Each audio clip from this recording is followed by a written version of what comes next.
Di tengah hamparan salju Nunavut, Kanada, ada sebuah kisah yang bahkan hingga hari ini masih membekas sebagai salah satu misteri paling gelap dalam sejarah. Sebuah desa suku Inuit yang konon lenyap begitu saja. Tidak ada jejak perlawanan, tidak ada tanda mayat, tidak ada bekas langkah kaki, seakan seluruh penduduknya ditelan kegelapan malam. Ini adalah kisah tentang Desa Anjikuni, sebuah nama yang bisikannya masih menghantui para penjelajah Arktik hingga kini. Nunavut pada tahun 1930-an adalah satu dari tempat paling sunyi di bumi. Suhu bisa turun hingga minus puluhan derajat. Disinilah berdiri sebuah pemukiman kecil bernama Anjikuni, rumah bagi komunitas Inuit yang dikenal ramah, hidup berdampingan dengan alam. Para pemburu dan penjelajah sering singgah ke sana. Dan semua sepakat, Anjikuni mungkin terpencil, tapi tidak pernah terasa berbahaya. Hingga suatu malam, seorang pemburu bernama Joe Lebel tiba di sana dan menemukan sesuatu yang mengubah hidupnya selamanya. Joe Lebel sedang mencari tempat berlindung dari dingin yang menusuk tulang. Ia mengenal desa ini. Penduduknya hangat, suara tawa anak-anak biasanya menyambut dari kejauhan. Tapi malam itu, tidak ada cahaya, tidak ada suara, tidak ada asap dari cerobong rumah.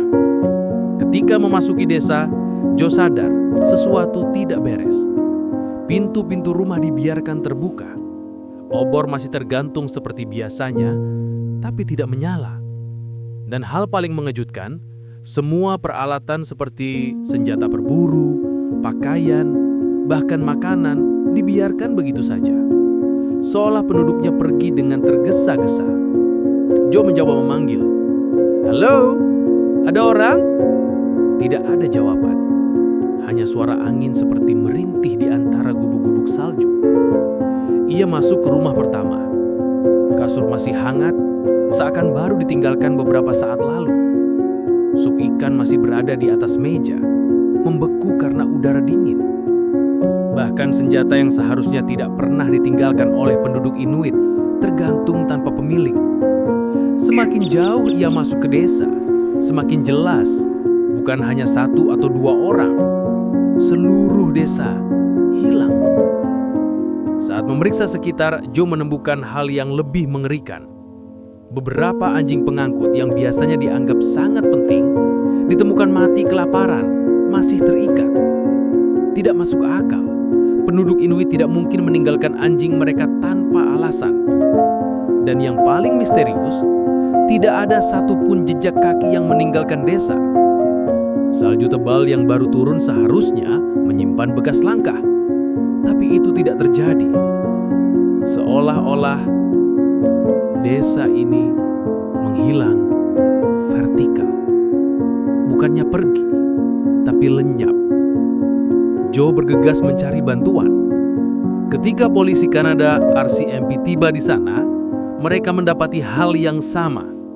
Rumah utuh, barang-barang lengkap, tidak ada tanda kekerasan, tidak ada tubuh, tidak ada jejak. Beberapa laporan lama bahkan menyebutkan sesuatu yang lebih menyeramkan. Bintang-bintang di langit malam terlihat bergerak tak biasa, seolah-olah ada cahaya yang turun dari langit. Namun rekaman laporan resmi kini masih diperdebatkan. Beberapa peneliti mengatakan laporan itu dilebih-lebihkan media. Namun kisah ini tetap hidup, karena tidak ada satupun penjelasan yang memuaskan. Ada beberapa teori yang sering dibahas. Sebagian ahli menduga penduduk mungkin pindah karena kebutuhan hidup. Namun alasan itu dibantah karena para pemburu Inuit tidak pernah meninggalkan senjata mereka. Dan juga tidak ditemukan tanda korban, tidak ada kuburan baru. Atau mungkin terjadi fenomena alam seperti badai salju ekstrim, es mencair, atau perubahan klimat. Tapi itu tidak menjelaskan mengapa tidak ada jejak kaki. Ada juga teori bahwa cerita ini dibesar-besarkan dari laporan asli RCMP yang jauh lebih sederhana. Namun, tetap saja, elemen misterinya tetap bertahan hingga kini. Beberapa orang percaya bahwa ada sesuatu yang datang dari langit malam itu. Hingga hari ini, tidak ada satupun bukti yang mampu menjelaskan bagaimana seluruh penduduk desa dapat menghilang tanpa jejak. Kisah ini telah menjadi legenda Arktik, campuran antara fakta sejarah, rumor, dan rasa takut manusia pada tempat-tempat terpencil. Dan mungkin itulah yang membuat legenda desa Anjikuni tetap hidup. Bukan hanya karena ia misterius, tapi karena ia mengingatkan kita betapa kecilnya manusia di hadapan alam dan betapa banyak hal di dunia ini yang belum kita mengerti. Dan itulah kisah yang malam ini kita telusuri. Sebuah kisah yang menyisakan lebih banyak pertanyaan daripada jawaban. Di balik setiap kejadian, selalu ada sesuatu yang tidak terlihat dan mungkin memang tidak seharusnya kita melihatnya. Jika kalian menikmati perjalanan ke dalam kegelapan ini, jangan lupa untuk like, subscribe, dan aktifkan loncengnya agar kalian tidak ketinggalan misteri selanjutnya. Karena di sana, semakin kita mencari kebenaran, semakin kita sadar bahwa ada hal-hal yang memilih untuk tetap tersembunyi. Sampai jumpa di kisah selanjutnya. Tetap waspada dan jangan pernah berhenti bertanya.